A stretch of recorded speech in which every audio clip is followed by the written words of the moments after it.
Jazakumullah khairan. Alhamdulillah. Alladzi bi ni'matihi tatimmus shalihat. Segala puji bagi Allah Jalla Jalaluh yang karena nikmatnya kebaikan-kebaikan menjadi sempurna. Yang karena rahmatnya niat-niat baik hamba dapat terlaksana.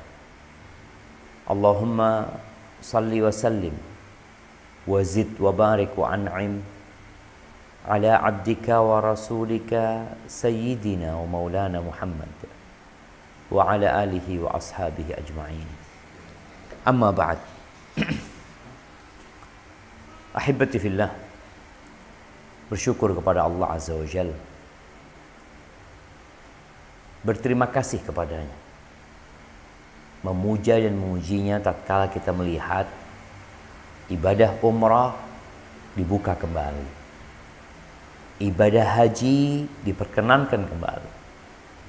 Tatkala hampir 2 tahun, ya, bahkan 2 musim haji, tidak ada jemaah haji dari Indonesia, yang menunjukkan tertundanya ratusan ribu jemaah untuk berhaji. Masya Allah. Ana tadi dapat kiriman orang-orang atau data orang-orang yang akan berangkat haji.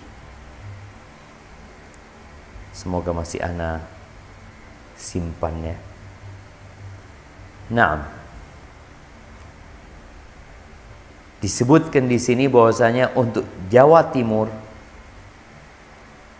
itu kira-kira harus menunggu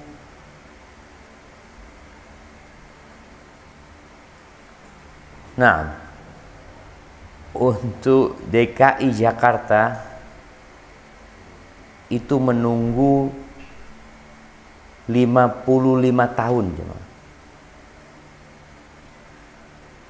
Untuk Jawa Timur 69 tahun.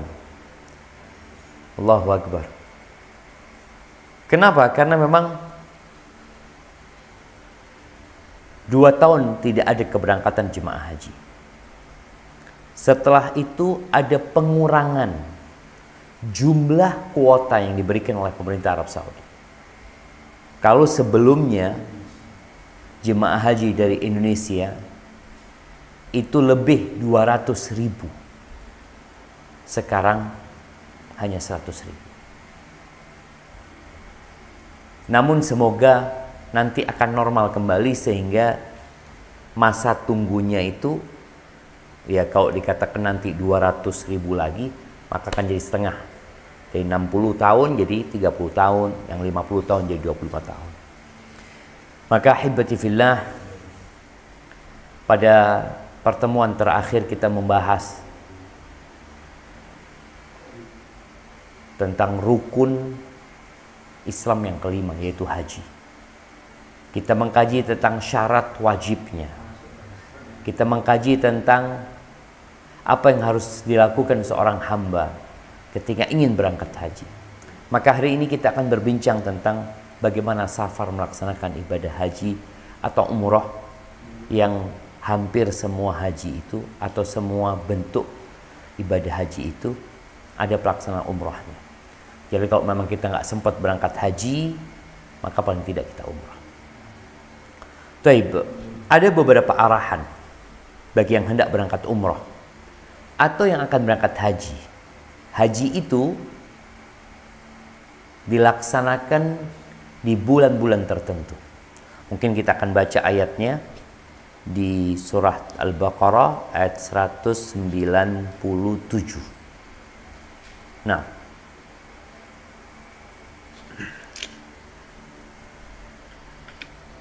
A'udzu billahi minasy syaithanir rajim.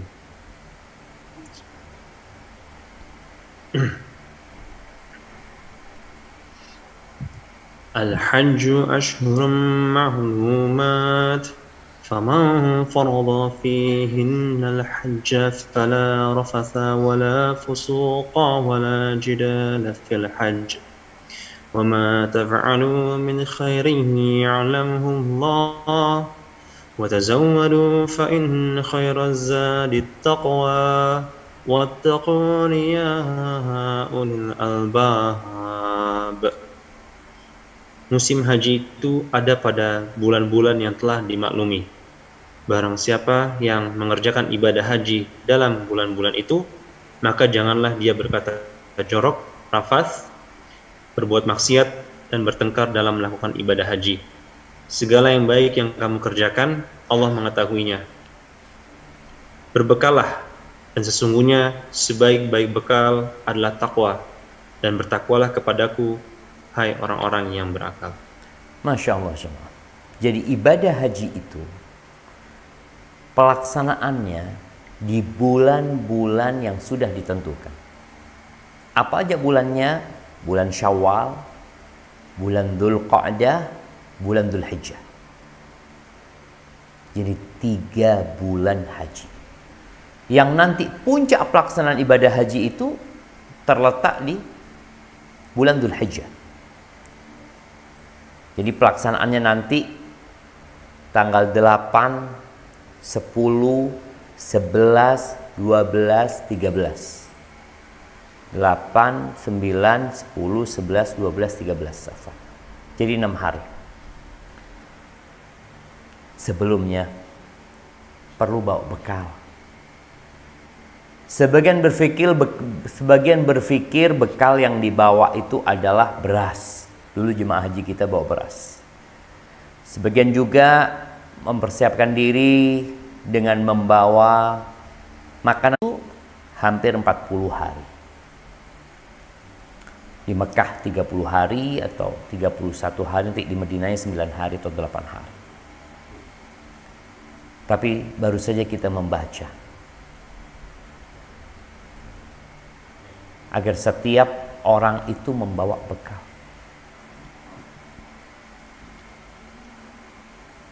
Apa bekal yang terbaik? Bertakwa kepada Allah SWT. Melaksanakan perintahnya, menjauhi larangannya.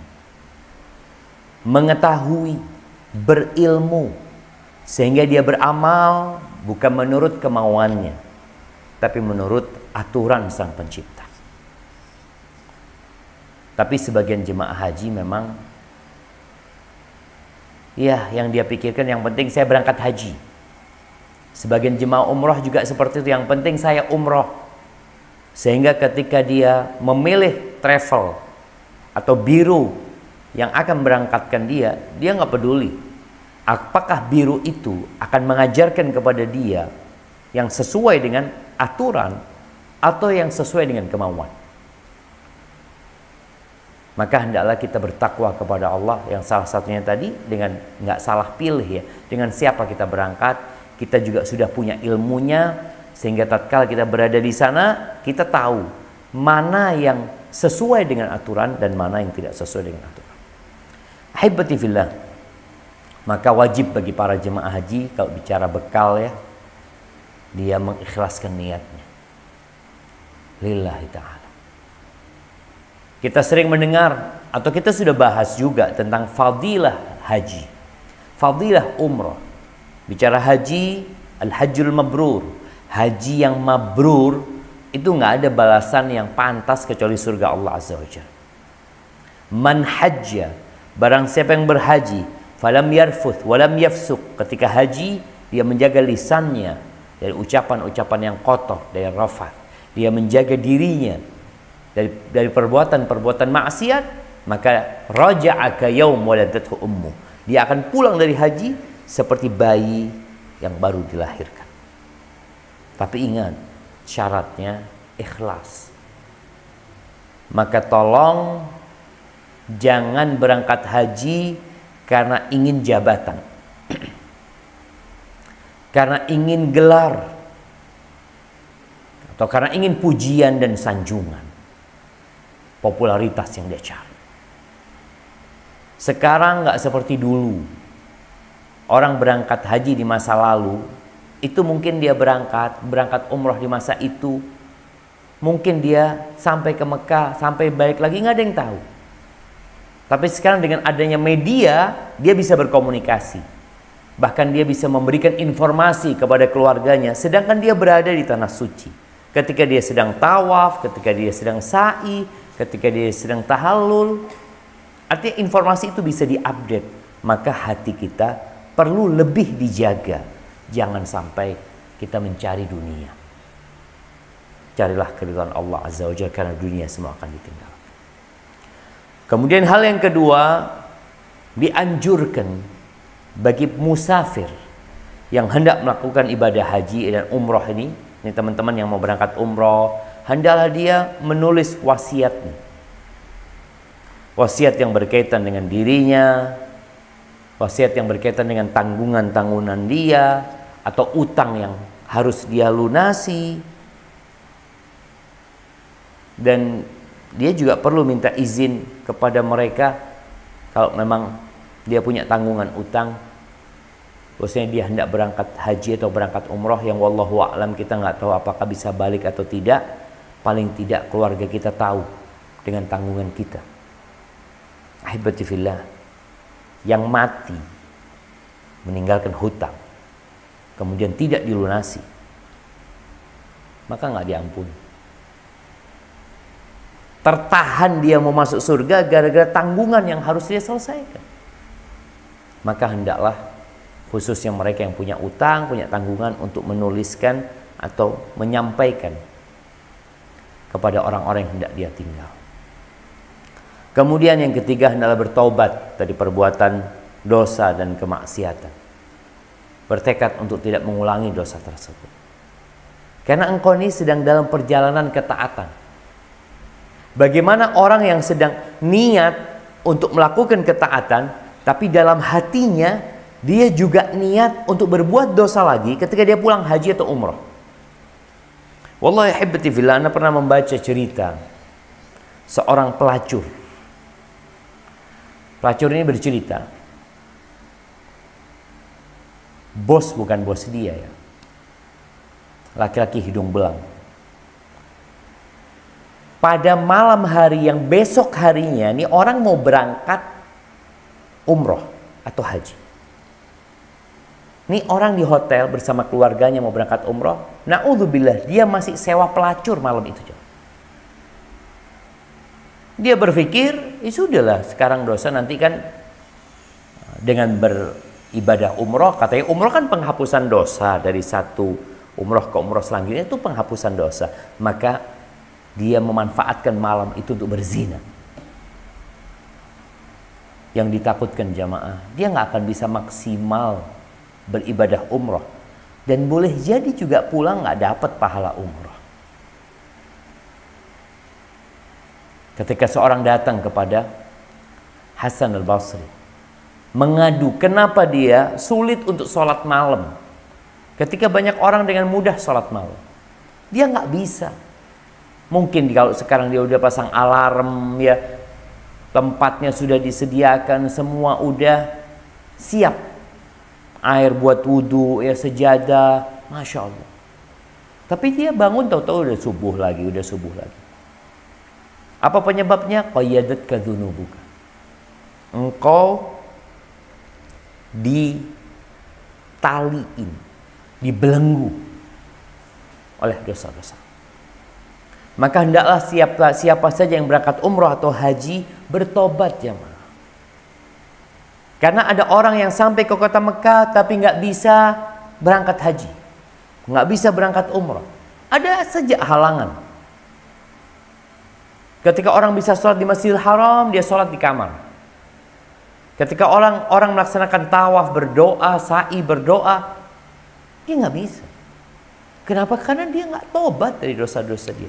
Seharusnya engkau berangkat, engkau letakkan semua dosa, engkau pulang tidak membawa dosa. Tapi kalau engkau di hatimu memang ya hanya sekedar tobat yang momentum aja, ya musim haji inilah, musim umroh ini aku nggak berbuat dosa. Seperti kemarin bulan Ramadan, ada yang berhenti berbuat dosa di bulan Ramadan, selesai Ramadan lanjut lagi dia. Na'udzubillah min dzalik. Kemudian yang berkaitan dengan hak orang ya. Kalau dia pernah mengambil milik orang lain, dia kembalikan. Dia pernah menyakiti orang lain, dia minta maaf. Karena boleh jadi engkau nggak pernah balik lagi jemaah. Dan itu menjadi tanggunganmu. Kemudian yang kelima, hendaklah melihat biaya yang dia gunakan untuk membayar pelaksanaan ibadah haji atau umrah ini dari hasil yang halal dan baik. Karena innallaha thayyibun la yaqbalu illa thayyiban. Allah itu maha baik dan Allah tidak menerima kecuali yang baik. Betapa meruginya orang berangkat haji, meninggalkan keluarga, meninggalkan usaha, letih, penat, capek, pulang ditolak hajinya. Gara-gara ternyata nafkah yang dia gunakan untuk membayar haji syubhat, haram. Ali ibn Husain ibn Ali Zainal Abidin, ketika dia berangkat umrah atau haji, sesampainya dia di Dzul Hulaifah, ya, miqat. Sampai di miqat, subhanallah, dia ketika hendak mengumumkan niat dia, labbaik Allahumma umratan, subhanallah, dia pingsan.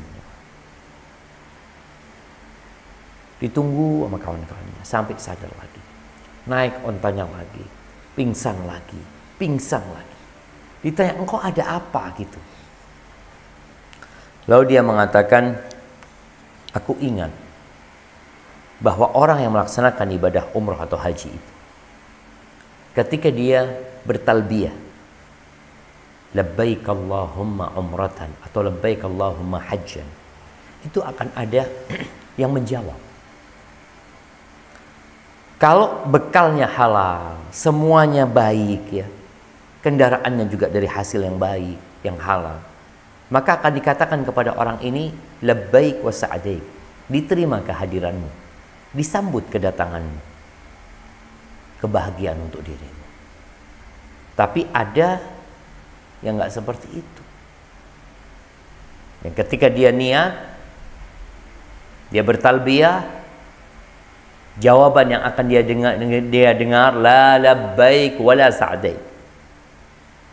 Enggak ada sambutan buat engkau, enggak ada kegembiraan buat engkau, enggak ada ganjaran buat engkau. Zaduka haram wa rahilatuka haram. Bekalmu haram, kendaraanmu dari hasil yang haram. Maka hajimu ditolak, umrahmu ditolak, enggak ada. Enggak ada sambutan buat engkau. Kita lihat yang berangkat haji jutaan dari Indonesia, 200 juta. Yang berangkat umroh, Masya Allah, banyak kali. Apakah semuanya diterima? La. Innama yataqabbalullah minal muttaqin. Allah hanya menerima dari orang-orang yang bertakwa. Catat. Maka hendaklah kita melihat bekal yang kita bawa. Kemudian selama perjalanan, hendaklah dia menghindari perbuatan dosa. Tidak dia menyakitin orang lain dengan lisannya, tidak berdesak-desakan dengan para jemaah haji atau jemaah umrah yang akhirnya menyakiti mereka. Jangan duduk ngobrol yang isinya ghibah, fitnah, jangan berdusta, dan jangan berkata tentang Allah kecuali dengan ilmu. Kemudian juga yang selanjutnya, jemaah umrah dan haji ini perlu belajar, tadi disebutkan, tentang tata cara manasik haji dan umrah. Kemudian selama perjalanan, tolong jaga kewajiban-kewajiban, khususnya sholat yang 5 waktu. Kenapa? Karena kita rasakan sebagian jemaah umrah itu, kayak kemarin anak berangkat umrah, pulangnya itu ada 3 waktu sholat di dalam pesawat.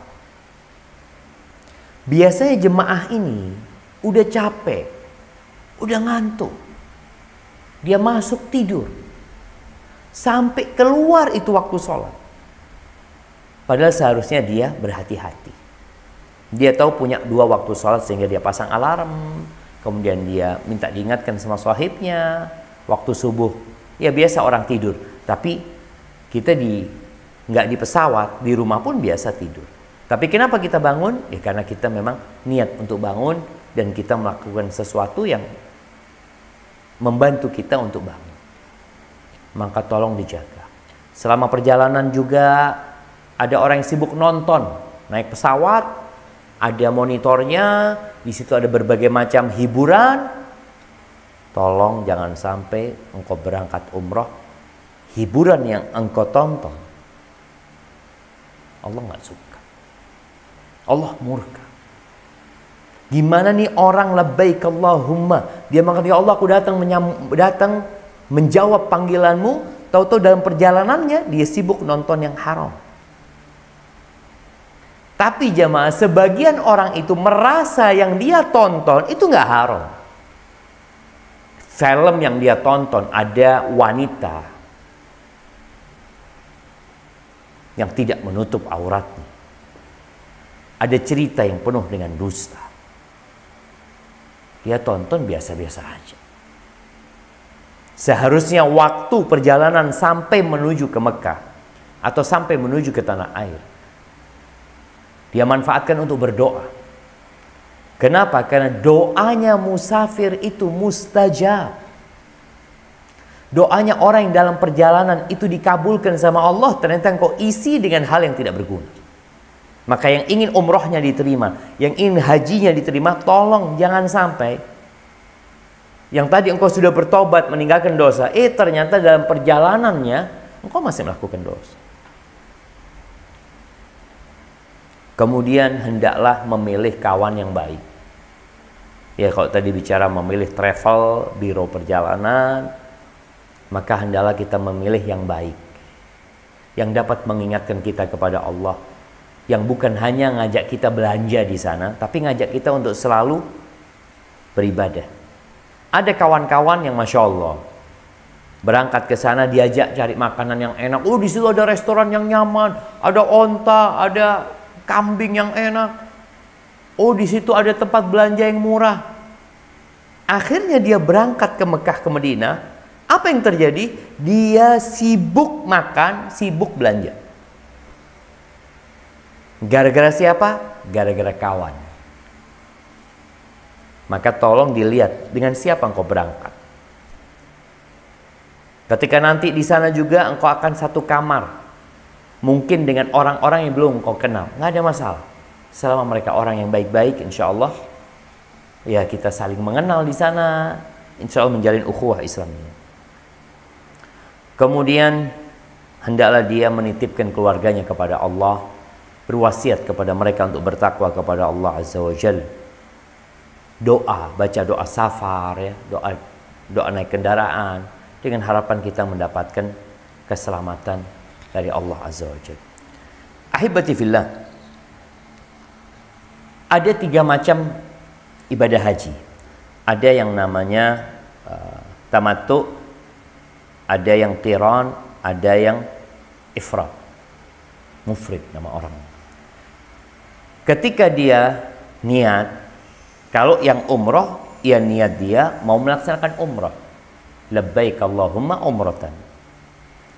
Kalau yang tamattu, maka niatnya dia umratan mutamatti'an biha ilal hajj. Umrah tamattu dia niatkan menuju kepada haji. Karena orang yang tamattu ini, hajinya itu momen di bulan Syawal nih, dia berangkat umrah. Lalu setelah itu dia melepas ihramnya, dia halal lagi, nggak berihram sampai nunggu tanggal 8 Dzulhijjah. Jadi kalau sekarang berangkat umrah, ya udah hari ini umpamanya nunggu dia lepas ihramnya, dia nunggu 8 Dzulhijjah baru dia haji. Itu yang namanya tamattu. Jadi umrah yang terpisah dengan haji, tapi diniatkan 2. Dia niatnya umrah dengan haji tapi terpisah.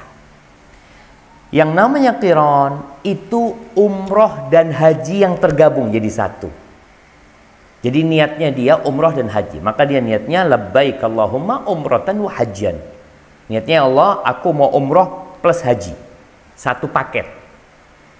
Tidak terpisah. Itu namanya qiran. Adapun yang ifrat itu haji saja.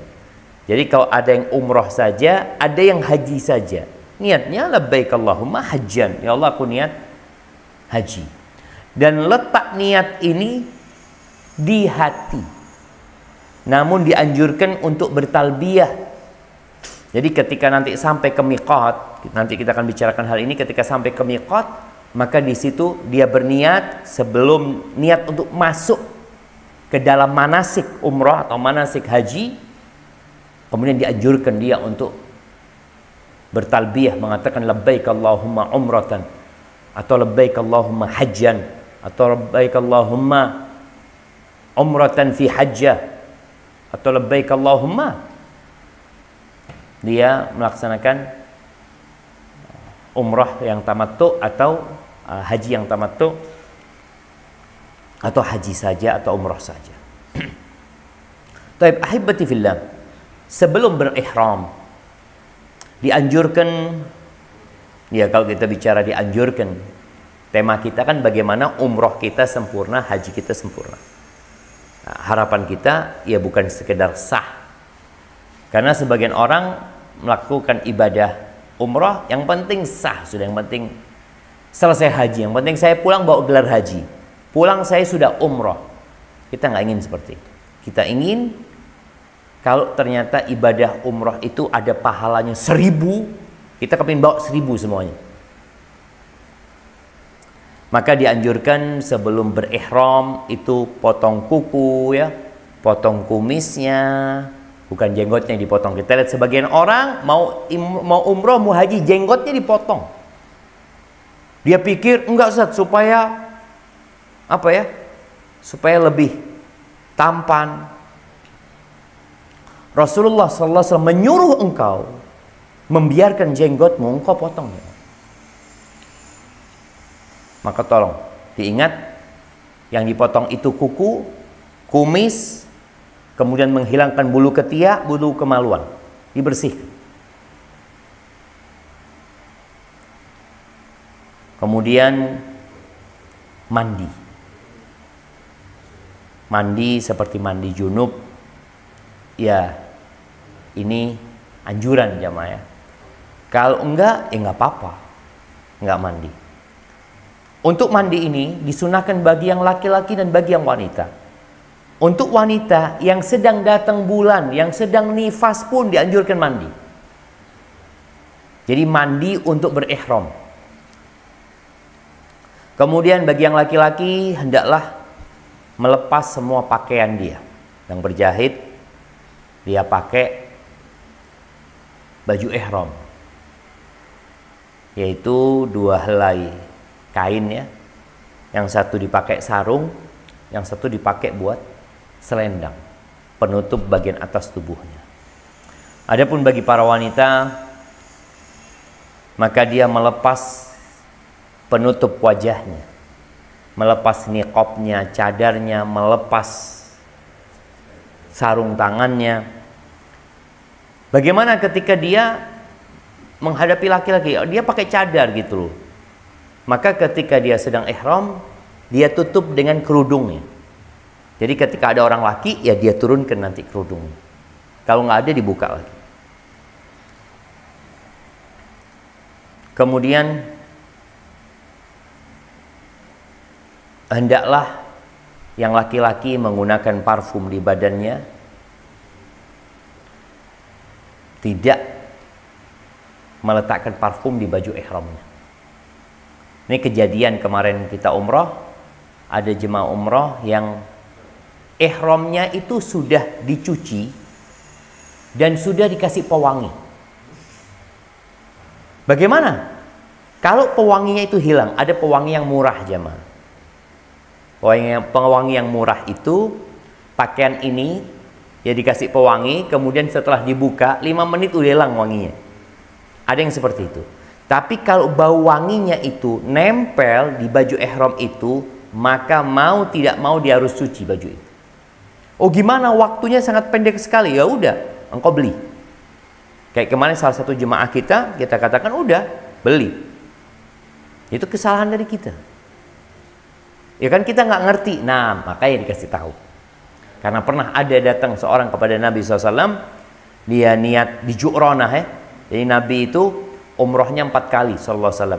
Umroh yang pertama, umroh yang nggak jadi sebenarnya. Kejadian pada tahun ke-6 Hijriah yang dikenal dengan Hudaybiyah. Umroh yang kedua tahun ke-7 Hijriah. Umroh yang ketiga ketika penaklukan kota Mekah, pulang dari Ju'ronah. Nah di situ Ju'ronah itu Nabi SAW ketemu seorang yang mengatakan, ya Rasulullah, aku niat melakukan ibadah umroh, tapi aku seperti ini, pakai baju yang sudah basah dengan parfum. Maka kata Nabi SAW, engkau buka baju. Artinya ganti ihram.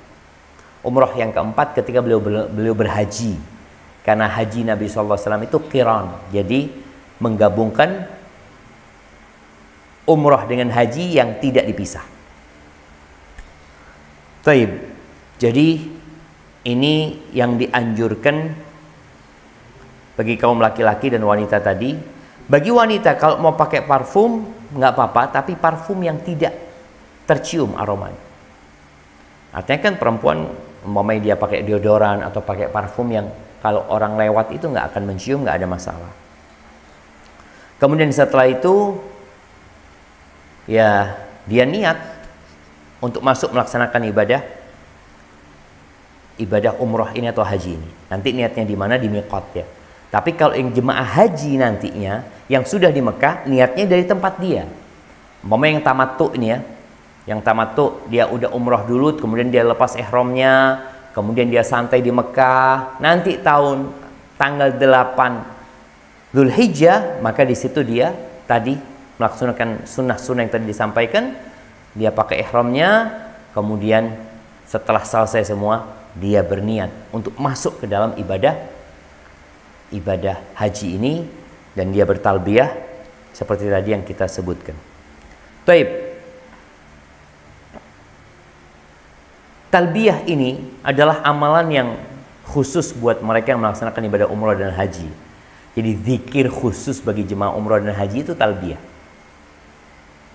Kalau yang lainnya, artinya zikir-zikir umum ya bisa kita baca sekarang, baca la ilaha illallah wahdahu la syarikalah lahul mulku wa lahul hamdu wa huwa ala kulli syai'in qadir. Kita baca itu.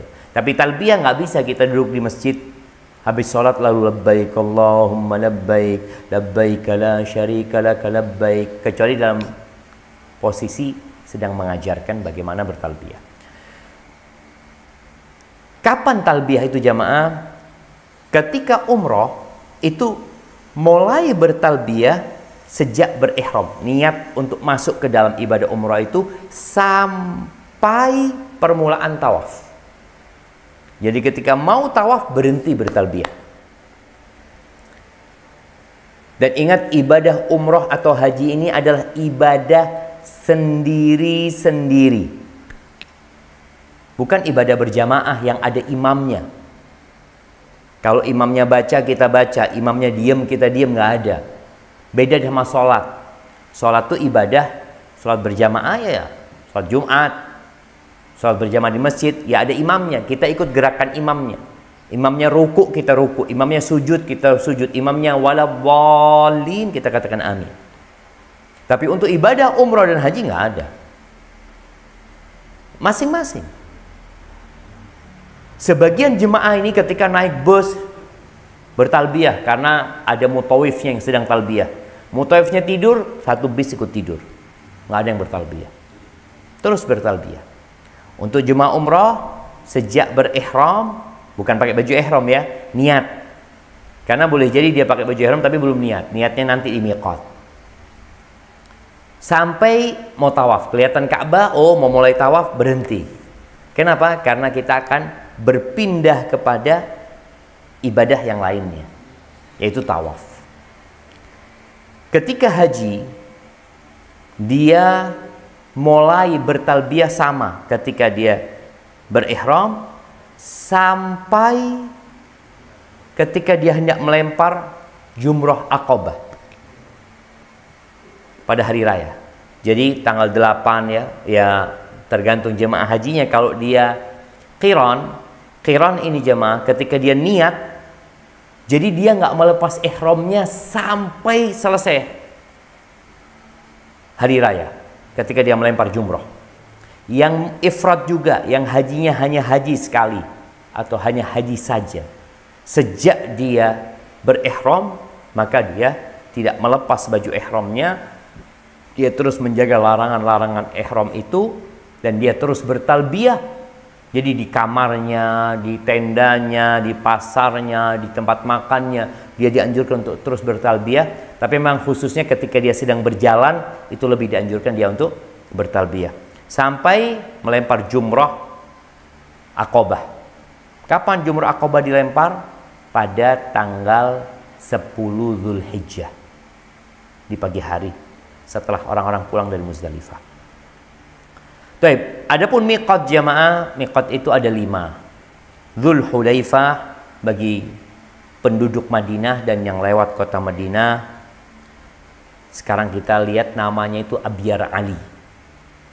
Kira-kira ya 450 kilo ya, atau kurang lebih dari itu. Kemudian ada Juhfah. Juhfah ini lokasinya dekat dengan kota Robil sekarang ini. Dan ini untuk orang-orang yang datang dari Syam, dari Jordania, Palestina, Libanon ya, Suria, atau dari arah Turki sana, mereka biasanya miqatnya di Juhfah ini.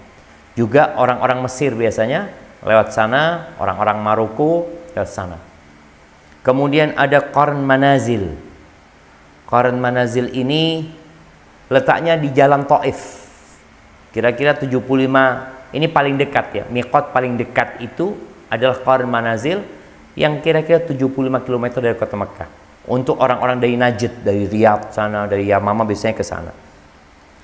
Ada Yalamlam. Yalamlam ini miqatnya orang Yaman dan yang dari arah sana. Yang jaraknya, kalau kita naik pesawat, kalau nggak salah miqatnya dari Yalamlam. Artinya kita akan melewatin Yalamlam atau paling tidak yang sejajar dengan Yalamlam. Itu jaraknya 92 km dari kota Mekah. Yang kelima, Dzatu Irq. Ini untuk orang-orang Irak dan orang-orang yang melewatin jalan tersebut. Maka wajib bagi siapa saja yang melewatin miqat itu dengan niat umroh atau haji, dia berihramnya dari sana, dari tempat itu. Loh Ustaz, tapi kan ada yang mengatakan kalau naik pesawat ihramnya itu dari Jeddah. Oke, mungkin ada sebagian yang berpendapat seperti itu. Tapi ingat, kita ingin yang sempurna. Keluar dari khilaf. Karena sebagian mengatakan iya, sebagian mengatakan tidak. Maka ibadah umroh, haji yang kadangkala hanya sekali dalam hidup, tolong kita berhati-hati. Kadangkala yang ikut biro perjalanan atau travel umroh, ada yang mengatakan kita nanti miqatnya di Jeddah. Terus gimana? Kita melewati miqat nih. Seharusnya di Yalamlam kita, tapi kan ada pendapat para ulama, oke, tinggalkan sudah khilaf itu. Engkau berusaha untuk mencari kesempurnaan ibadah. Kalau engkau miqat dari Yalamlam, semua sepakat umrahmu sah, hajimu sah. Nggak ada kewajiban membayar denda. Tapi kalau engkau berihram dari Jeddah, sebagian ulama, bahkan mungkin bisa dikatakan kebanyakan ulama mengatakan engkau harus balik ke miqat terdekat. Engkau harus balik. Kalau enggak, engkau bayar dam. Milih mana sekarang kita? Nah, kita kan orang awam, kita kan nggak ngerti. Kata pembimbingnya nggak apa-apa miqat dari Jeddah, makanya belajar lagi. Tanyakan kepada pembimbingnya, apakah memang ada khilaf? Iya, bahkan khilafnya lebih banyak yang mengatakan nggak boleh miqat dari Jeddah. Artinya kita tadi punya kewajiban yang kita tinggalkan. Maka tolong jemaah haji, jemaah umrah Indonesia, ketika naik pesawat, memang pesawatnya itu turun nantinya di Jeddah, bukan turun di Madinah, maka miqatnya dia Yalamlam. Oh kan ribet Ustadz, apanya yang ribet? Sebagian orang ini mempersulit diri. Agama ini dianggap berat sama dia. Ahibbatifillah, niat itu hanya cukup niat dalam hati, aku sudah mau masuk kepada ibadah hajiku. Perbanyak talbiyah, aku mau masuk kepada umrohku. Loh, tapi bicara pakaian, bagi yang perempuan, ya udah di pakaian itu, karena nggak ada pakaian khusus ihram buat perempuan. Yang penting pakaian yang menutup auratnya.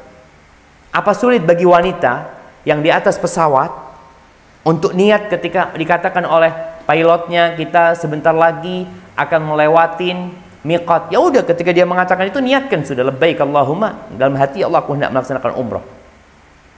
Kalau dia pakai cadar, dibuka cadarnya diganti, kasih pakai kerudung aja, ditutup wajahnya. Dia pakai kos tangan, dibuka kos tangan. Bagi yang laki-laki mungkin sebagian mengatakan aduh agak ribet, ya. Makanya dia kan cukup pakai sarung. Pakai sarungnya, pakai bagian bawahnya itu, nasihat ana sejak di Indonesia udah dipakai. Pakai celana nggak apa-apa, tetap pakai celana, pakai baju biasa. Nanti ketika mau mendekati miqat, bajunya dia lepas, celananya dia lepas, ya udah pakai. Loh Ustaz, kan ada sholat sunnah ihram. Ahibati fillah, ada ibadah-ibadah yang sunnah. Bahkan sholat sunnah ihram ini diperselisihkan, sebenarnya nggak ada. Yang lebih kuat, kita dianjurkan untuk niat setelah sholat. Jadi bukan akhirnya kita harus sholat sunnah ihram, enggak. Yang penting, yang wajib, engkau pasang niat sebelum melewatin miqat. Ribet? Enggak ribet. Kenapa? Karena mandinya udah mandi dulu, potong kukunya sebelum engkau naik pesawat. Ketika di hotel semua udah dipotong kuku, udah bersih, udah mandi, udah niat nanti aku akan berihram. Maka dengan cara seperti itu kita keluar dari perselisihan para ulama yang insya Allah dijamin sah umrah kita. Tapi kalau kita menyelisihi atau kita cari pendapat yang mudah, ya boleh jadi sah menurut yang memberikan fatwa dan menurut yang lain enggak. Karena kau harus bayar dam ya. Kalau nggak bayar dam ya tadi nggak sempurna jadinya. Baik, ahibati fillah, ada larangan-larangan berihram, ini perlu dijaga ya. Menghilangkan rambut, potong kuku ya. Kemudian nggak boleh pakai parfum menyentuh wangi-wangian, nggak di tubuhnya wala di pakaiannya, ini setelah berihram ya. Kemudian nggak boleh menutup kepala bagi yang laki-laki. Kemudian nggak boleh menutup pakai sesuatu yang menutup mata kakinya ya, seperti sepatu yang sampai menutup mata kakinya. Ini yang dari bawah bukan dari atas ya. Kemudian bagi perempuan aman, nggak boleh pakai baju yang berjahit seperti baju atau celana, itu semua dilepas. Kemudian nggak boleh melamar seorang wanita, nggak boleh mengadakan akad nikah, nggak boleh menikahkan. Kemudian bagi yang wanita nggak boleh pakai kaos tangan, nggak boleh pakai cadar. Kemudian ingat nggak boleh ngambil barang temuan di kota Mekah yang sedang berihram atau dia sedang tidak berihram. Nemu duit, ada dompet, jangan diambil kecuali untuk diumumkan. Kalau engkau nggak siap mengumumkan berapa lama 1 tahun, engkau tinggal. Sebagian orang gembira, alhamdulillah ada mau duit Ustaz, 1000 real Ustaz. Dia jadi belanja ini itu, bukan duitmu. Nggak boleh engkau ambil. Terus yang kau serahkan ke pihak yang berwajib di sana, ini aku nemu duit, biar mereka yang ngomong. Tapi kalau engkau nggak mau melakukan itu, jangan diambil, biar orang lain. Kemudian barang buruannya, pohon-pohonannya jangan dipotong di sana. Bagi yang sedang berihram diperbolehkan pakai cincin boleh, pakai jam boleh, pakai 2 sandal boleh, pakai headset boleh, kemudian dia mau pakai payung boleh. Yang nggak boleh itu pakai penutup kepala. Kalau gimana Ustaz, bawa barang Ustaz, bawa tas di atas kepalanya boleh. Karena bukan untuk penutup kepala sebenarnya, supaya dia ringan aja membawa barang tersebut.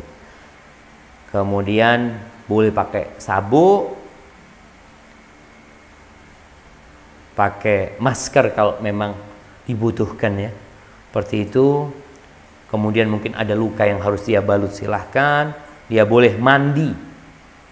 Dia boleh mandi. Jadi orang berihram itu makanya di sini ketika berangkat umroh jamaah, ketika berangkat umroh itu biasanya kita sampai Mekah, masuk ke hotel check-in, boleh mandi.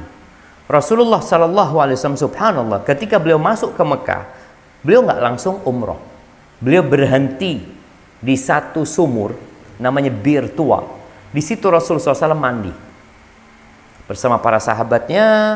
Kemudian setelah, tapi ingat larangan ihram berlaku, nggak boleh dia pakai wangi-wangian. Bukan tidak boleh pakai sabun. Ingat, bukan tidak boleh pakai sabun. Yang tidak boleh pakai wangi-wangian. Anda lihat di hotel ini, masya Allah, banyakkan sabun itu, sabun kotak itu nggak wangi. Jadi kalau memang dicium nggak ada wanginya, ya sudah dipakai nggak apa-apa. Sampunya juga kadang-kala di hotel itu nggak ada wanginya. Jadi selama yang digunakan untuk mandi itu tidak mengandung wewangian, maka aman. Silahkan dipakai, silahkan digunakan. Jadi dianjurkan mandi, setelah itu menuju ke Masjidil Haram. Ingat talbiyah terus ya. Labbaik Allahumma labbaik, labbaik la syarika laka labbaik, innal hamda wan ni'mata laka wal mulk la syarika lak. Ketika masuk ke Masjidil Haram, ingat masuk dengan kaki kanan. Baca doa masuk masjid. Dianjurkan ketika kita melihat Ka'bah itu, ya berdoa, memohon kemuliaan untuk Ka'bah ini, untuk orang-orang yang hadir dan datang dalam rangka mengagungkan Allah Azza wa Jalla. Kemudian berhenti talbiyahnya. Kenapa? Karena hendak memulai rukun umroh yang kedua. Rukun umroh itu 3. Ihram udah selesai nih. Artinya rukun ini sesuatu yang kalau ditinggalkan nggak sah sudah. Kalau wajib itu ditinggalkan masih bisa ditambal dengan bayar denda. Seperti tadi, ihram itu wajib, tapi berihram dari miqat, ihram itu rukun, tapi berihram dari miqat itu wajib umroh. Kalau ditinggalkan maka kewajibannya dia balik atau dia bayar dam. Nah, rukun yang kedua itu adalah tawaf. Bagi yang laki-laki ketika tawaf kudum ya, tawaf ketika awal datang atau tawaf umroh, itu dianjurkan untuk membuka bahu kanannya. Jadi kalau pakai baju ihram itu, insya Allah tutorialnya banyak, mungkin bisa dilihat di berbagai media. Jadi ketika hendak tawaf dianjurkan untuk membuka lengan kanannya. Jadi kan lengan kirinya ke Ka'bah, lengan kanannya ke arah luar. Itu dianjurkan. Dimulai dari Hajar Aswad. Dianjurkan mencium Hajar Aswad. Kalau nggak bisa mencium, menyentuh Hajar Aswad. Kalau nggak bisa, memberikan isyarat. Tapi kalau engkau sedang berihram, ingat nggak boleh nyentuh wangi-wangian. Jadi kadang-kala Hajar Aswad ini wangi karena dikasih wangi-wangian, teman, kasih parfum. Kalau baru dikasih, masya Allah, itu kita nyentuh basah dengan parfumnya Hajar Aswad. Maka ingat engkau sedang berihram. Ketika memang seperti itu, berikan isyarat saja. Bismillah, Allahu Akbar. Ingat, Bismillah, Allahu Akbar. Apakah perlu dikecup tangannya? Baru mulai, nggak perlu. Perlu dikecup tangannya kalau kita menyentuh Hajar Aswad.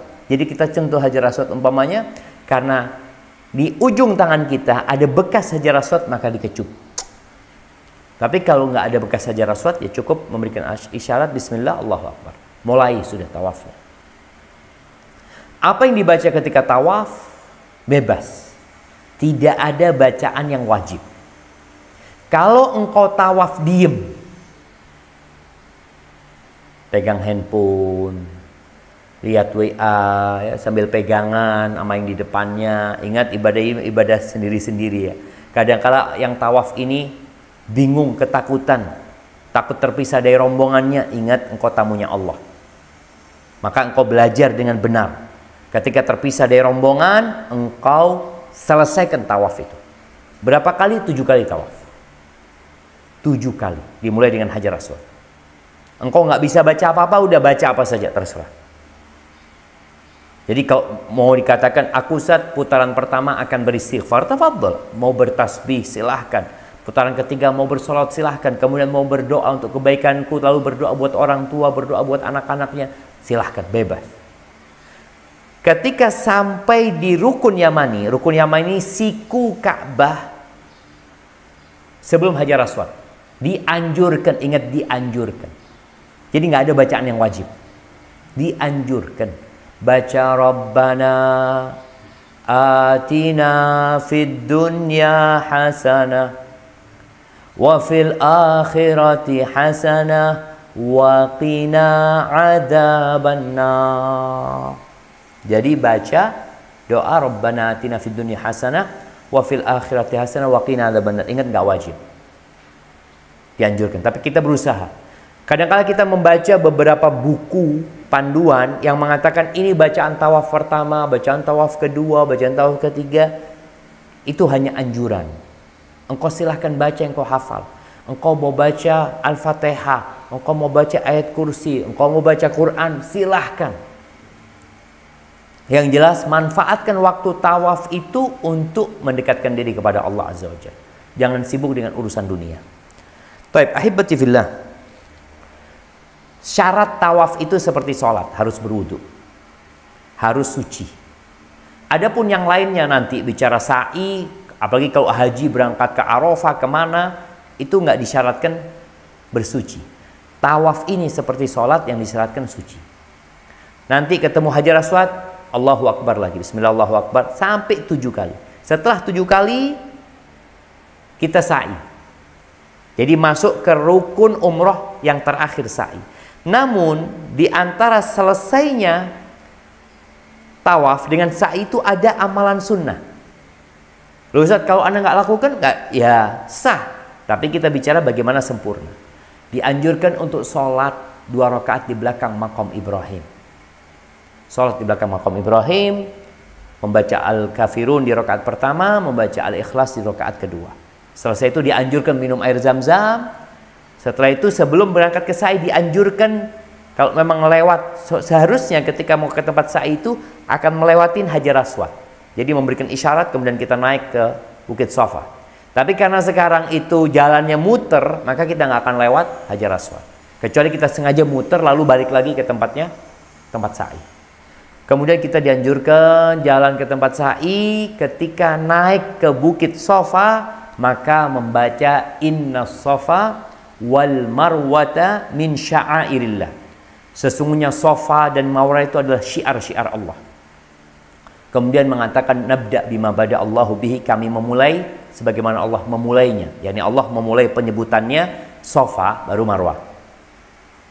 Ketika di Safa, ya kalau kita bicara rukunnya, engkau naik ke Safa, turun ke Marwah, dari Marwah ke Safa, terus sampai 7 kali. Jadi putarannya itu 3,5 ya, bukan 14 kali ya, 3,5. Jadi dari Safa ke Marwah dihitung 1, dari Marwah ke Safa dihitung 2. Sampai selesai di Marwah, selesai sudah. Cuma kita bicara ingin sempurna.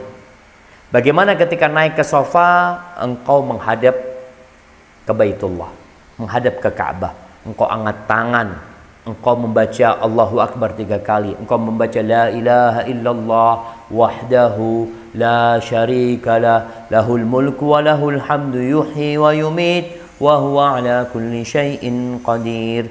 La ilaha illallah wahdah sadaqa wa'dah wa nasara 'abdah wa hazamal ahzaba wahdah. Lalu berdoa. Nanti selesai itu baca lagi La ilaha illallah. Kemudian setelah itu doa lagi, kemudian baca lagi La ilaha illallah, kemudian doa. Jadi dibaca 3 kali, di sela-selanya doa. Kemudian turun dari Safa. Nanti kita akan melewati melewati perutnya lembah. Jadi karena dua gunung, ada tempat ketemunya dua gunung ini, yang sekarang dikasih tanda lampu hijau. Maka di situ dianjurkan lari agak kencang. Baca doa, mau baca doa silahkan. Mau nggak baca nggak apa-apa. Mau baca Rabbighfir warham innaka antal a'azzul akram, silahkan. Mau baca doa apa saja jamaah. Yang jelas ini waktu bebas. Nanti di Marwah sama menghadap ke kiblat. Kalau dari Marwah itu nggak kelihatan ya, nggak kelihatan Ka'bahnya. Tapi kita tahu arah Ka'bah, arah kiblat. Di situ juga tadi baca Allahu Akbar 3 kali, baca la ilaha illallah wahdahu la syarikalah. Yang dibaca di Marwah, di sofa dibaca lagi di situ. Mau nggak baca, mau sampai langsung turun, sah umrohnya. Tapi kita berharap bagaimana umroh kita sempurna. Sampai nanti seperti di setiap gunung itu dianjurkan berdoa menghadap ke kiblat. Terakhir sampai di Marwah nggak lagi karena udah selesai. Sa'inya udah selesai. Kita sudah selesai melaksanakan rukun umroh. Terus ngapain? Ya, tahallul. Yang termasuk wajib haji. Gimana kita nggak bisa melepas ihram kita kecuali kita tahallul. Bertahallul dianjurkan untuk membotak rambutnya bagi yang laki-laki. Tapi kalau nggak mau dia bisa memendekkan, usahakan memendekkan semuanya. Oh, katanya ada yang bicara boleh di sini 7 lembar di sini 8 lembar, terserahlah, beberapa lembar saja, beberapa helai rambut. Ya kalau bicara sah, sebagaimana dijelaskan oleh para ulama. Tapi kalau bicara sempurna, maka yang sempurna kau botak. Nabi SAW menganjurkan untuk membotak dan mendoakan orang yang membotak rambutnya 3 kali agar diampuni dan dirahmati. Orang yang memendekkan rambutnya maka didoakan sekali. Apa pahalanya? Dengan setiap rambut itu akan jadi pahala. Dengan setiap rambut akan dihapuskan dosanya, akan diangkat derajatnya. Dan subhanallah jamaah, ternyata rambut yang dipotong itu kelak akan jadi cahaya di hari kiamat buat orang ini. Maka sayang ketika engkau hanya memotong ya 20 helai. Maka lebih utama kalau engkau memang nggak ingin botak, engkau pendekkan semua rambutmu. Datang ke tukang cukur dipendekkan. Emak-emak juga seperti itu, pendekkan semua rambut. Jadi dia keluarkan rambutnya, dia gulung, kalau itu mungkin dia kepang 2, dia ambil 1 ruas jari, potong. Dengan sejumlah itu insya Allah akan dihapuskan dosa-dosanya. Dan memotong rambut tahallul ini nggak harus di Marwah. Bagi emak-emak boleh di kamarnya, di hotel. Nggak usah terburu-buru jemaah. Karena kita ingin sempurna. Bagi yang bapak-bapak nanti berangkat ke tempat potong rambut, bayar 10 real. Maka dengan itu selesai umroh kita. Bagaimana hajinya? Nanti tanggal 8 itu tarwiyah, berangkat ke Mina. Tadi pakai ihram bagi yang tamattu ya. Tapi kalau yang qiran atau ifrad hajinya, dia kan nggak lepas dari ihramnya. Tapi kalau tamattu ini selesai umrah dia lepas ihramnya. Jadi kalau yang tamattu dan yang qiran sama ifrad nggak tahallul jemaah. Selesai dia tawaf, tawafnya itu tawaf kudum. Sa'i dia, sa'inya itu sa'i haji. Maka dia nggak tahallul. Dia tetap pakai ihramnya. Nanti tanggal 8 tarwiyah. Tarwiyah itu ya menetap bermalam di Mina. Tanggal 8 Dzulhijjah, salat zuhur di sana, asar di sana, maghrib di sana, isya di sana, subuh di sana. Selesai salat subuh, berangkat menuju ke Arafah. Ini rukun hajinya. Jadi rukun haji itu Arafah tuh. Maka di sana wukuf dari matahari tergelincir sampai matahari terbenam. Ini masuk wajibnya. Setelah itu meninggalkan Arafah menuju ke Muzdalifah. Bermalam di Muzdalifah. Rasulullah SAW bermalam di Muzdalifah sampai subuh. Selesai sholat subuh, beliau nggak langsung pergi ke Mina. Beliau menunggu matahari menguning. Setelah itu beliau berdoa di sana, lalu berangkat ke Mina. Ketika berangkat ke Mina, ada yang bertakbir, ada yang bertalbiyah, bebas. Ini sudah lebaran nih. Ada yang bertakbir, ada yang bertalbiyah, sampai melempar jumroh Nabi Muhammad SAW. Melempar jumroh, diputus talbiyah, diganti takbir terus nantinya. Jumroh Aqabah 7 butir.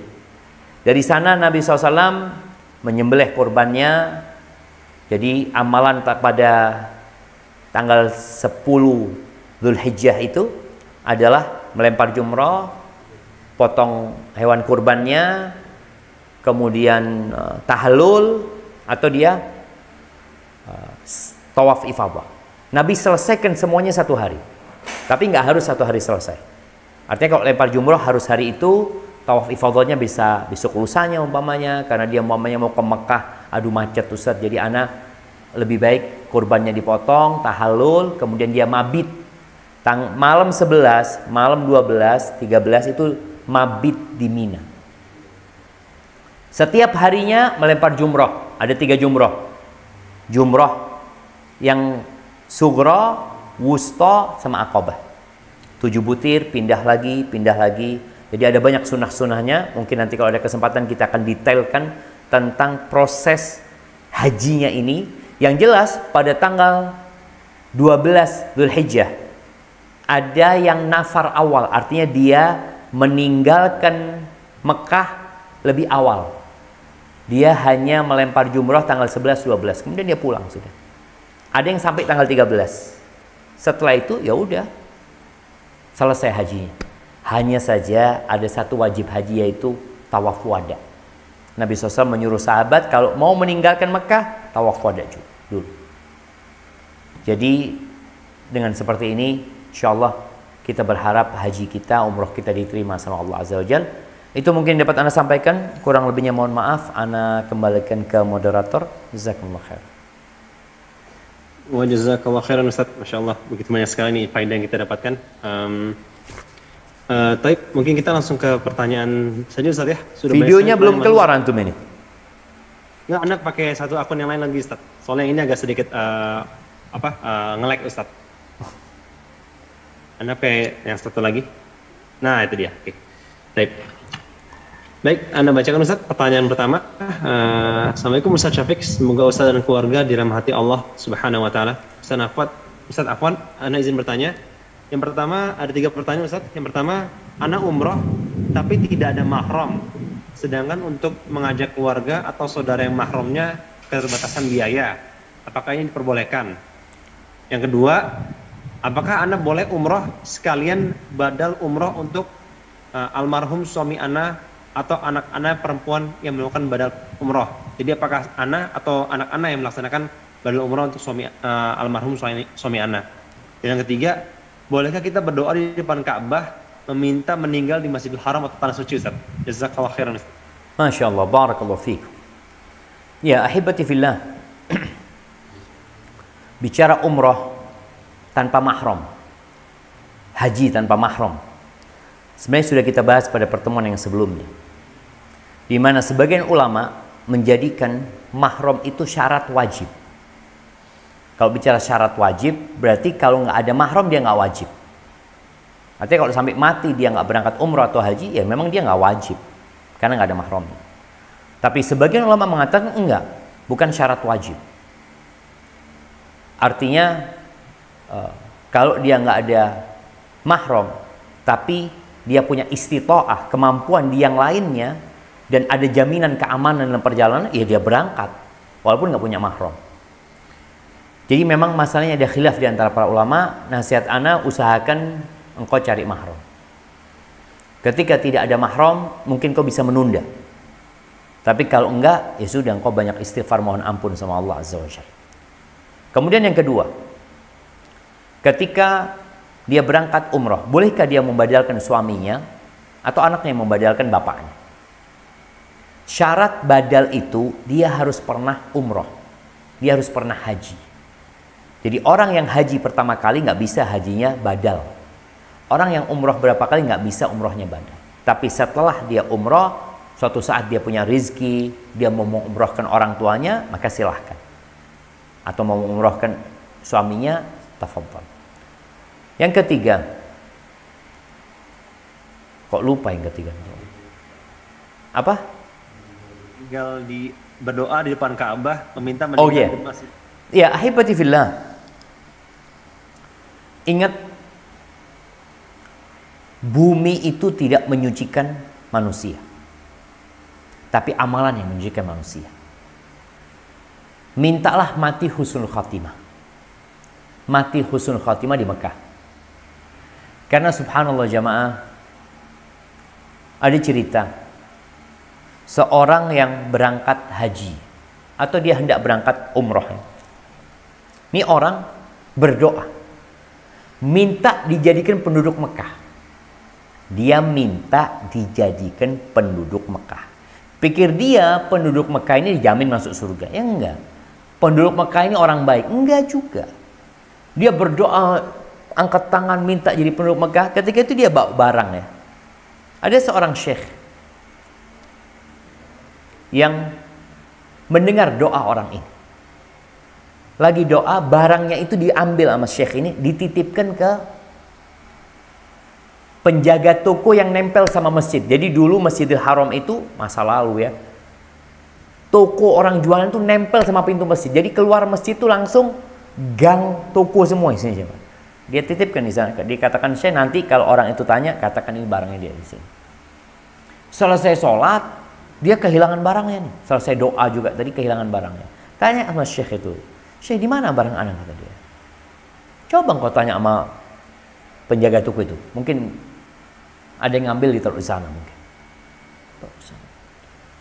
Marah-marah, "Gimana engkau ngambil barangku ini?" Itu subhanallah. Apa kata penjaga itu? "Wallah, demi Allah, sejak 40 tahun aku nggak pernah masuk masjid." Artinya penduduk Mekah itu nggak semua orang baik. Iya. Maka doanya minta Allah jadi orang soleh. Minta dimatikan husnul khatimah. Jadi mati di Mekah dalam kondisi husnul khatimah, nggak apa-apa. Di Medina, kalau Medina ada anjuran kita untuk jadi penduduk Medina. Ada anjuran untuk mati di kota Medina. Tapi tetap harapannya mati husnul khatimah. Hendaklah yang datang ke Mekah minta sama Allah supaya dimatikan husnul khatimah di negerimu, ya Allah. Jadi matinya baik di negeri. Karena jangan sampai kita jadi penduduk Mekah, mati di Mekah, ya na'udzubillah. Mati tidak husnul khatimah, seperti banyak pedagang-pedagang jamaah yang nggak pernah sholat di Masjidil Haram.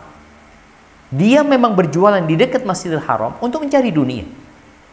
Orang berpikir, "Aduh enak ya, antum kerja di sini." Sebagian mengatakan, ada jemaah PKI dari Indonesia yang dia mengatakan, "Ustadz, anak Ramadan nggak pernah sholat tarawih di masjid." Kenapa? Karena nggak boleh sama majikan. Anda harus jaga toko. Selesai sholat, buka toko. Hada wallahu a'lam bishawab. Baik Ustadz, yang selanjutnya pertanyaannya Anda gabung. Ustadz, jika sudah berpakaian ihram saat umroh namun tidak sengaja cuci tangan pakai sabun, apakah harus memotong kambing? Dan apakah berkurban adalah bagian dari rukun ibadah haji? Maksudnya bagi para jemaah haji, apakah wajib untuk berkurban? Jazakallah khairan. Masya Allah, barakallahu fikum. Nah, ahibati fillah. Kalau bicara lupa pakai parfum atau pakai sabun yang pakai wangi-wangian, ya udah, dia bersihkan, selesai. Insya Allah nggak ada kewajiban dam atau denda buat dia karena dia lupa, dia nggak sengaja untuk itu. Kalau bajunya dikasih parfum, dia lupa dikasih parfum bajunya, ihramnya, maka dia ganti. Jadi insya Allah kita sudah berdoa minta sama Allah, Rabbana la tu'akhidna in nasina au akhta'na. Kita minta Allah jangan hukum kami Allah kalau kami lupa, kami nggak sengaja. Maka bagi jemaah umrah, jemaah haji yang melakukan tadi larangan ihram tanpa sengaja, seperti potong kuku, dia potong kuku lupa, kemudian dia pakai parfum lupa, maka hendaklah dia meninggalkan perbuatan itu. Insya Allah cukup buat dia tanpa ada denda buat dia. Seperti itu. Ada pun pertanyaan yang kedua, lupa lagi ya. Apakah berkurban merupakan berkurban? Nah, apakah ingat kurban ini ya pendapat yang lebih rajih adalah sunnah muakkadah, ya sunnah yang dianjurkan bagi orang yang mampu. Apakah masuk kewajiban jemaah haji untuk menyembelih kambing, sapi atau onta? Haji itu ada 3 macam tadi. Ada yang ifrat, ada yang tamattu, ada yang qiran. Untuk yang ifrat, yang hanya haji saja, nggak wajib kurban, nggak wajib. Tapi bagi yang qiran dan tamattu wajib nyembelih. Jadi kalau orang niat hajinya itu tamattu, tadi umroh bersama haji tapi terpisahkan, atau umroh dengan haji yang bergabung menjadi satu, qiran namanya, maka dia wajib potong hewan kurban. Tapi yang hanya haji saja yang nggak wajib. Ini kewajiban dipotong di sana jemaah. Jadi jangan orang tamattu Indonesia kurbannya di Indonesia. Kok kurban di Indonesia kurban sunnah.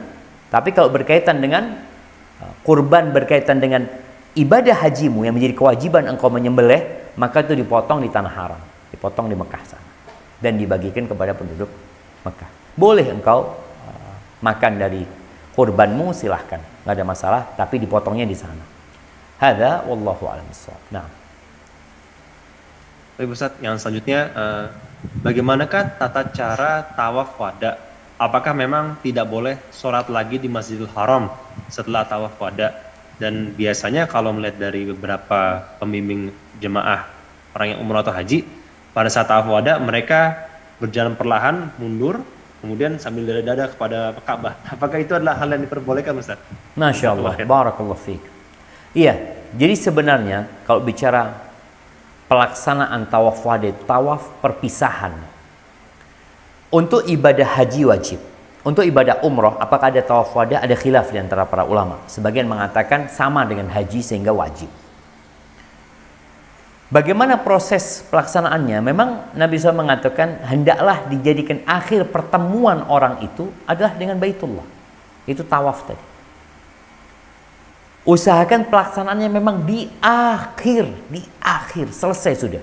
Kita udah nggak mau kemana-mana lagi, kita udah mau pulang. Jadi kalau dikatakan dia sudah tawaf wada, ya udah pergi. Dulu jamaah bisa langsung pergi, karena modelnya dulu itu tawaf wada naik onta berangkat. Tapi kalau sekarang nggak bisa, tawaf wada masih harus nunggu. Kenapa? Karena nunggu rombongan belum datang. Ya udah, memang ada sebagian ulama yang mengatakan engkau kalau sudah tawaf wada udah nggak boleh balik ke Masjidil Haram lagi. Memang sebenarnya setelah tawaf wada itu pergi. Tapi kalau engkau ada di sana mau sholat, semoga nggak ada masalah engkau sholat kemudian engkau pergi. Jadi tetap engkau menjadikan akhir perjumpaanmu adalah Baitullah. Jadi yang benar jamaah tawaf wada itu setelah tawaf naik bus berangkat. Setelah tawaf, kadang-kadang masih nunggu di hotel ya, mau gimana gitu ya. Karena kondisinya memang ya jamaah belum kumpul atau bisnya belum datang. Jadi seperti, adapun kalau dikatakan dia tawaf sambil jalan mundur, ketika selesai tawaf wada dia jalan mundur, jadi nggak mau membelakangi Ka'bah, nggak disyariatkan seperti itu selama yang Anda tahu. Ya udah, selesai tawaf wada, engkau nanti angkat tangannya itu ketika tawaf. Jadi bukan angkat tangan hendak berpisah, bukan. Tapi angkat tangannya ketika tawaf, memulai Bismillah Allahu Akbar, itu engkau memberikan isyarat dengan tangannya. Hada wallahu a'lam bishawab. Baik Ustaz, pertanyaan selanjutnya, apakah ada keutamaan-keutamaan umroh di bulan istimewa seperti Ramadan, Syawal atau bulan lain? Dan apakah lebih baik kita memilih waktu tersebut untuk melakukan ibadah umroh Ustaz? Masya Allah, barakallahu fiik. Ya, ahibati fillah. Kalau bicara umroh ya, umroh itu dilaksanakan sepanjang tahun. Artinya nggak ada bulan-bulan umroh. Kalau haji, ada bulan-bulan haji. Syawal, Dzulqa'dah, Dzulhijjah. Rasulullah SAW melaksanakan ibadah umroh itu hampir semuanya di bulan haram. Bulan haram itu Rajab, Dzulqa'dah, Dzulhijjah, Muharram. Jadi pelaksanaannya di bulan haram tadi. Karena sebagian ada yang mengatakan nggak boleh ya, boleh, nggak ada masalah melaksanakan ibadah umrah itu di bulan haji boleh, seperti bulan Syawal. Kalau Dzulqa'dah ini selain bulan haji, dia termasuk bulan haram. Jadi ada dua keutamaan di bulan Dzulhijjah, Dzulqa'dah ini, dia bulan haji dan bulan haram ya. Silahkan melaksanakan di sana. Tapi kalau bulan Ramadan ada keistimewaan tersendiri. Keistimewaannya yang umrah di bulan Ramadan itu seperti haji bersama Nabi SAW. Jadi pahalanya begitu besarnya. Tapi sekali lagi bebas engkau mau melaksanakan kapan saja Namun ada bulan-bulan yang mulia, di antara adalah bulan-bulan haram yang tentunya beribadah di bulan-bulan itu berbeda dengan beribadah di bulan-bulan lainnya. Hada wallahu a'lam bishawab. Selanjutnya, Ustadz, apakah termasuk sunnah untuk berdoa setelah sholat sunnah tawaf, dan apakah azijiyah masuk dalam wilayah Mina? Masya Allah, barakallahu fikum. Jadi ahibati fillah, kalau dikatakan selesai sholat sunnah tawaf, apakah amalan yang dilakukan? Sebenarnya bebas. Kalau dikatakan apakah dianjurkan berdoa, ya kalau engkau mau berdoa boleh-boleh aja. Karena sebenarnya setelah itu, orang setelah sholat sunnah tawaf itu, kalau tawafnya itu tawaf umroh, berarti dia dianjurkan untuk sa'i. Tapi terkadang orang setelah tawaf sunnah atau setelah tawaf umroh, kemudian dia sholat sunnah di belakang makam Ibrahim, kemudian dia nunggu jamaah, dia mau memanfaatkan momentum itu untuk berdoa, silahkan. Jadi nggak ada larangan untuk berdoa di sana. Tapi kalau dikatakan setelah sholat dianjurkan berdoa, setelah sholat tawaf sunnah tawaf dianjurkan berdoa, wallahu alam, ana nggak pernah tahu. Yang dianjurkan ya kalau mau ke multazam, berdoa di multazam silahkan. Nanti minum air zam-zam.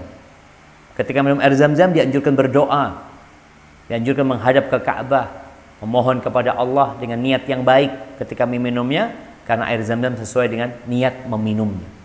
Jadi seperti itu bagi orang yang selesai tawaf sunnah atau tawaf wajib, kemudian dia sholat di belakang makam Ibrahim, ya silahkan dia mau berdoa, boleh-boleh saja gitu jamaah. Hadza wallahu a'lam bishawab. Yang tadi Ustaz, apakah azijiyah masuk dalam wilayah Mina? Aziziyah ya bukan Mina, aziziyah. Maka namanya bukan Mina. Makanya orang-orang yang mabit, ya mabit di Mina itu sebagian orang tinggalnya di aziziyah. Karena mabit di Mina itu wajib. Sebelum matahari terbenam, dia sudah berangkat ke Mina. Nanti tengah malam dia balik lagi ke Aziziyah. Sehingga dia telah melakukan mabit di Mina, tapi nggak sampai subuh gitu. Dia setelah itu kembali ke Aziziyah. Karena sebagian orang hotelnya di Aziziyah, atau sebagian mereka nggak punya tenda jamaah di Mina.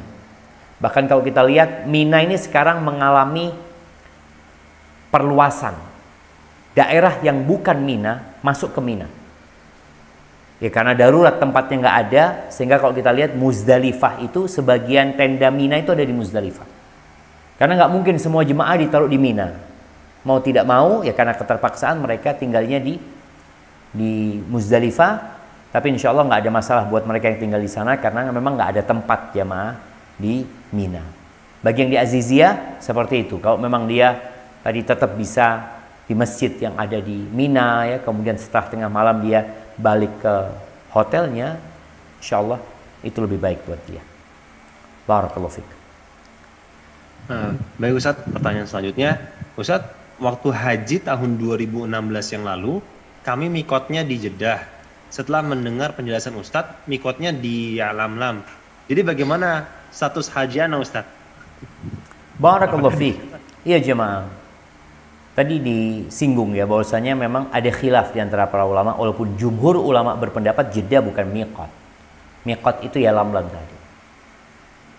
Karena mungkin ketika haji dia mendapatkan fatwa dari pembimbingnya, nggak ada masalah miqat dari Jeddah, ya semoga Allah terima hajinya.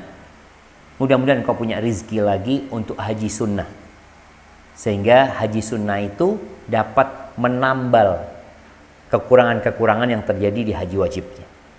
Taqabbalallahu minna wa minkum. Nah. Lanjutnya Ustaz, izin bertanya, bagaimana hukum minum obat penunda haid selama umroh bagi wanita Ustaz? Masya Allah, barakallahu fiik. Ya ahibati fillah, ketika Rasulullah SAW berhaji bersama istri-istrinya semua diajak berangkat haji. Dalam perjalanan itu Nabi SAW masuk ke tendanya Aisyah. Lihat Aisyah sedang nangis. Nangisnya Aisyah. Ditanya sama Nabi SAW. Anafisti, kok kayaknya lagi datang bulan, kata dia. Iya ya Rasulullah. Dia sedih. Akhirnya kata Nabi SAW, "I'mali ma ya'malul hajj." Engkau amalkan, kau kerjakan yang dilakukan jemaah haji cuma satu, jangan tawaf di Ka'bah sampai engkau suci. Dulu ibadah hajinya panjang, sehingga salah satu rukun haji kan tawaf ifadah. Orang nggak bisa kecuali dia suci untuk tawaf itu. Insya Allah waktunya lama, sudah suci dia. Sedangkan kalau sekarang mungkin terbatas waktunya, apalagi ibadah umrah. Ketika dia datang bulan, sampai Mekah tahu-tahu datang bulan. Waktu dia cuma 3 hari, waktu dia cuma 5 hari. Artinya kalau hitungan logika dia nggak akan suci gitu.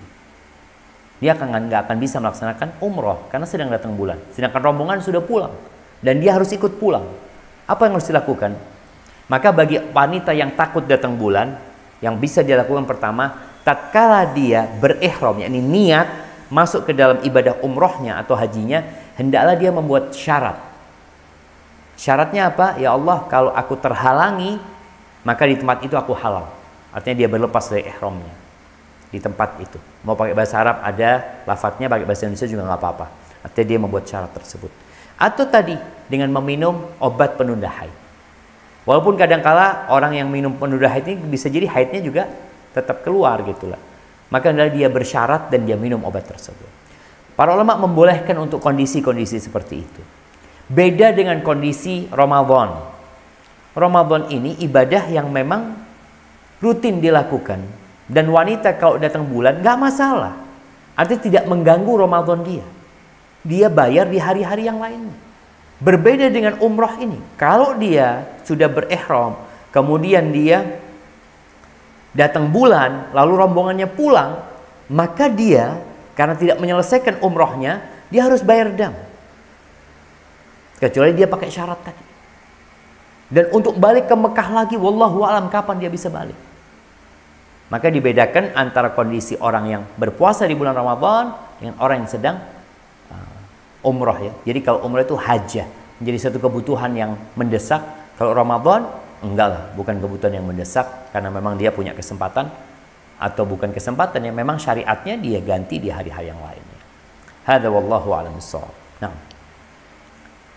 Baik Ustaz, yang selanjutnya, apa perbedaan antara haji dengan duduk setelah sholat fajar hingga matahari terbit, kemudian sholat 2 rakaat, sebagaimana disampaikan oleh Rasulullah SAW, bahwa siapa yang melakukan hal itu, maka baginya pahala haji sempurna Ustaz. Masya Allah, barakallahu fikum. Iya, ahibati fillah, kalau itu bicara pahala haji. Kalau haji ini bicara kewajiban. Sehingga kalau kita bicara kewajiban, dari mulai dia keluar rumah, niat haji, pahala itu terus dicatatkan buat orang yang berangkat haji ini. Dia sebagai tamu Allah Azza wa Jal. Makanya orang yang duduk di masjid sampai matahari terbit, kemudian dia sholat, berzikir, mengingat Allah Azza wa Jal, bukan berarti dia pulang udah pernah haji gitu ya. Sehingga dia nggak wajib lagi melakukan ibadah haji. Jadi dia tetap punya kewajiban melaksanakan ibadah haji. Adapun haji ini rukun Islam, kalau dia sudah kerjakan ya kewajiban dia selesai sudah. Jadi itu bicara pahala. Kalau dikatakan apa bedanya? Ya beda lah. Ini berangkat haji, ini pahala. Seperti orang niat haji. Katanya Ustaz, orang kalau niat haji, kemudian dia nggak bisa berangkat haji karena COVID umpamanya. Gimana? Ya dia ditulis niatnya, dapat pahala niat haji dia. Tapi bukan ditulis dia sudah berhaji gitu. Enggak. Seperti orang yang seharusnya haji pada tahun lalu, dia sudah siap-siap ternyata tertunda. Ya berarti dia belum berangkat haji, walaupun niat dia sudah ditulis berangkat haji. Barakallahu fiik. Mungkin kita ke pertanyaan terakhir. Barakallahu fiik. Nah. Ustaz, ini pas nih pertanyaannya, maksudnya yang sesuai dengan tema Ustaz. Soalnya sisanya bukan berkaitan dengan tema. Baik, Ustaz izin bertanya, bagaimana kalau saya ini awam atau ada teman-teman saya yang awam dalam bacaan saat umroh dan dibimbing mutawif, apakah kita harus mengikuti bacaan mutawif seperti berjamaah seperti Ustaz bilang? Bagaimana Ustaz? Kalau kondisi orang awam, Masya Allah, apakah kita mesti? Iya jamaah. Makanya Kita ingin semua jemaah umroh Indonesia, semua jemaah di Indonesia itu seperti handphone smartphone. Jadi ada handphone jadul, ada handphone smart yang udah pinter. Jadi bagaimana menjadi jemaah haji yang pinter? Bagaimana menjadi jemaah umroh yang pinter? Ini ibadah sekali dalam setahun yang wajibnya. Lalu kita mau ikut-ikutan, jangan. Bicara kewajiban tadi udah disampaikan, tidak ada bacaan wajib dalam ibadah umroh dan haji. Wajib nggak ada. Kalau bicara tadi niat dalam hati labbaik Allahumma umratan, oke, dia umumkan kedatangan dia kepada Allah Azza wa Jalla. Sampai talbiyah labbaik Allahumma labbaik nggak wajib. Nggak ada bacaan wajib gitu. Yang ada amalan wajib. Maka nasihat ana bagi para jemaah haji, jemaah umroh itu, apa yang dibaca mutawif nggak harus kita baca, enggak. Makanya kadang-kala sebagian berpikir kalau nggak baca takut nggak sah, enggak. Boleh jadi engkau membaca keras-kerasan bersama rombongan, engkau mengganggu yang lain. Yang sedang khusyuk berdoa memohon gara-gara teriakan rombongan ini mengganggu. Maka tolong para pembimbing itu mengajari jemaahnya pinter. Tidak dikatakan nanti ikut saya, enggak. Enggak ada nanti ikut saya. Nanti bapak doanya seperti ini. Lu saya nggak bisa seperti itu, baca bahasa Indonesia nggak apa-apa. Oh saya nggak bisa bahasa Indonesia, baca bahasa Sunda nggak apa-apa. Minta sama Allah SWT. Jadi ingat kalau bicara Rabbana atina fid dunya, Allah Ustaz saya nggak bisa baca doa Rabbana atina fid dunya hasanah, pakai bahasa Indonesia nggak apa-apa. Jadi nggak ada bacaan yang wajib dibaca, yang kalau nggak dibaca dia nanti umrohnya nggak sah atau hajinya nggak sah. Maka tolong teman-teman yang jadi pembimbing, para biru travel umroh ini juga berusaha untuk menciptakan jemaah-jemaah yang pinter.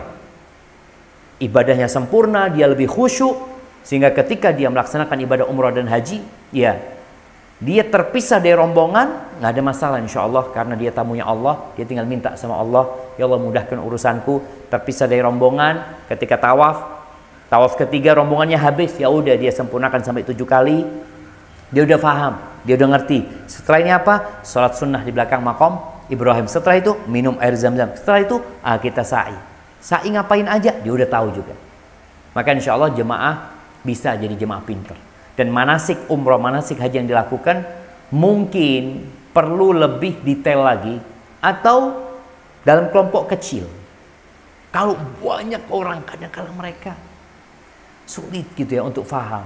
Tapi alhamdulillah jemaah sekarang ada media. Orang bisa nonton di YouTube, dia lihat bagaimana melaksanakan ibadah umrah yang sesuai dengan tuntunan Nabi Muhammad SAW. Dia lihat, oh gini, bismillah, insyaallah dia bisa. Hadza wallahu a'lam bishawab. Itu yang dapat Anda sampaikan. Kurang lebihnya mohon maaf. Yang benar dari Allah Azza wa Jalla, yang salah dari diri Anda pribadi, Allah dan Rasulnya terbebaskan dari kesalahan itu.